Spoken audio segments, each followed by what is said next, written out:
Well, he praised the September 11 attacks, called suicide bombers heroes and blamed women for being raped.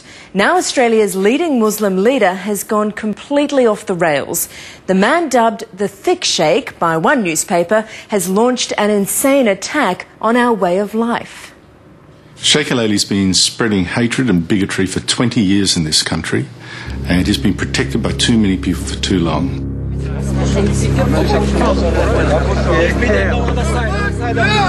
Sheikh Al-Halali is the most senior Muslim cleric in Australia. Here he is on Egyptian television this week talking about Australians. Their values are upside down. They have no democracy, no freedom. They are the worst liars and unjust people. Remember, this is the same guy who recently described Aussie women as meat and blamed them for provoking sexual attacks by wearing skimpy clothing. Now he's telling the world that Australia has no freedom or democracy and that we're liars and unjust people. And that's not all. Here he is claiming Muslims were in Australia before European settlers. Australia is no longer Anglo-Saxon. We've been in Australia longer than them. Islam is deep-rooted in the Australian soil.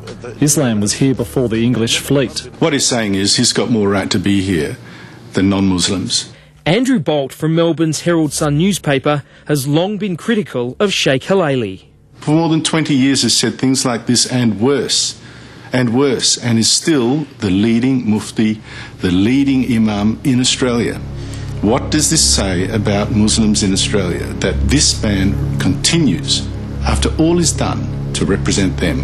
The Sheikh's interview was broadcast in Egypt on Monday night and seen around the world the following day on satellite TV. Here he insults our heritage. The English and Anglo-Saxons arrived in Australia as convicts in handcuffs. We paid from our own pockets and went there as free people. If he calls himself an Australian, then he shouldn't be saying what he's saying. He needs to conform himself to our society as to what we believe is right and wrong. I do understand that some people will be offended, and I do apologise to anyone who's offended.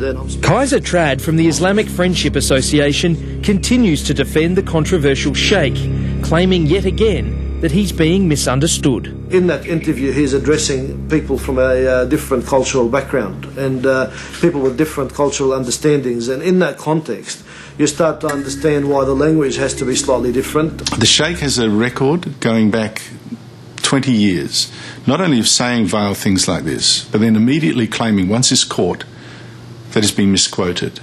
You know he's not. You have two translations. I've seen them. He's not been misquoted. He's been caught out again. The Sheikh is still overseas, but when he spoke exclusively with Ben Fordham late last year, he said his comments comparing women to meat were a misunderstanding, as were the comments he made defending the Lebanese men convicted of Sydney's gang rapes. Can you say very clearly that you are sorry for the people who have been offended? Yes. 100%. I can't hear you saying misunderstanding. I can't hear you saying sorry. Misunderstanding. I'm very, very sorry for that. But you have to wonder about the sincerity of that apology, when less than 3 months later, he's telling the world the rapes didn't even happen. They arranged to meet in a public park at 2 or 3 a.m. in the morning, and it was agreed on. And he's not suggesting there was no rape. He's saying, essentially, there was no rape. The sex agreed on.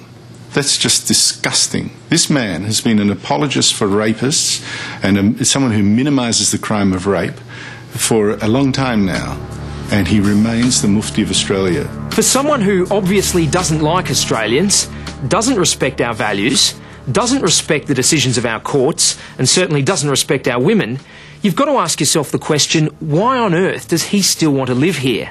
And why is he allowed to continue to hold such an important position in the Muslim community? When people like him are allowed to speak for the Muslim community, when people who criticise him are damned as racist and whatever, then what you will get one day is a very ugly reaction, Cronulla times 10, which no one should want. What do you believe should happen to this bloke? What is the most critical thing now to do is for Muslims themselves to look at Halali. If they really think he speaks for them and is only a victim, then I think the rest of Australia should think, what is the place of Islam in Australia? Can we afford it? Ben McCormack reporting, and Sheikh Al-Hilali is now planning to share his views at another conference in the Middle East. So much for a man who's meant to be building bridges in our community. He seems to keep blowing them up.